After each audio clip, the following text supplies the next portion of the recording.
Bedalman, this was Bedalman country at one time. Well, they used to work for him, you know, but that would be just maybe working for him just for getting the houses free, like, you know. That was what we do. So it must have been quite a cheery place then? Oh, it was cheery, goodness, yes. You couldn't go anywhere with what you'd see somebody in them days, you know. They used to have the licence in the hotel down there, and you'd be getting them quite starting along the road, you know. See, I get the pension off the county, but and then the other pension as well, and we've two pensions. There's three pensions in fact. See?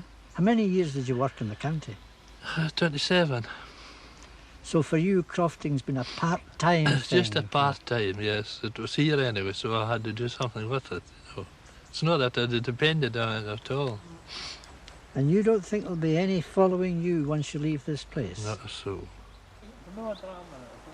Hamish, with his pensions and motor car and croft and nice wife from the Outer Hebrides, is comfortably happy. But he has one great regret, that he doesn't own his croft after all these years of paying rent. When he goes, it will revert to the owner, probably to be sold as a holiday home.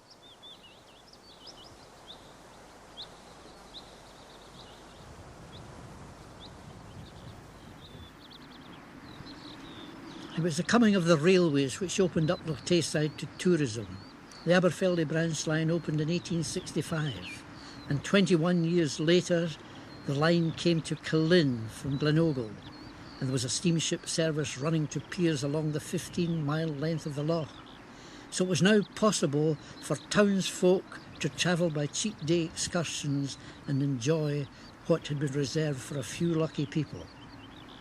In these settled times, it would have been preposterous to think of the Breadalbane family living in this castle with the greatest estate in Britain around them as anything else but possessing wealth beyond the dreams of avarice. But by the 1920s, Taymouth Castle had become a hotel owned by a company of Glasgow businessmen. Then in war, it was a Polish hospital, a civil defence training centre, and more recently, an expensive private school teaching the American system of education. Listen to this prophecy by the Lady of Laws about the Breadalbanes. While there is a MacLaren in Balnasoon, there will be a Campbell in Breadalbane. And as the mourners gathered at the farm for the funeral of the last of the MacLarens, the newspapers reported on that day the sale of the last remnant of the Campbell estate. So one after another, her predictions came true. Now here was one which showed her wisdom. She said, "The feather of the goose will drive the memory from man." What she meant was that universal education, the spread of knowledge through books, would upset the old storytelling tradition, and people would no longer have the same sense of belonging, carrying on the stories from one generation to another. Well, that proved true too. It would have proved even truer but for the work of these Loch Tayside scholars who translated the Bible into Gaelic and who made a Gaelic dictionary to keep the old language alive. In crofting terms, though, more education meant less cultivation because it made clever people less willing to make slaves of themselves.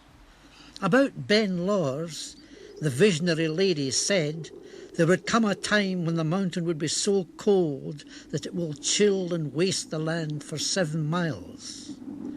It might have seemed far-fetched 3 centuries ago, but it's not out of line with what some scientists are thinking now when they say we're on the edge of another ice age. The sayings of the Lady of Laws were recorded in Gaelic, but handed down by word of mouth from one generation to another. Here's a wee poem that's remembered. Spend as you get and get as you spend. Save and for whom? Remember death.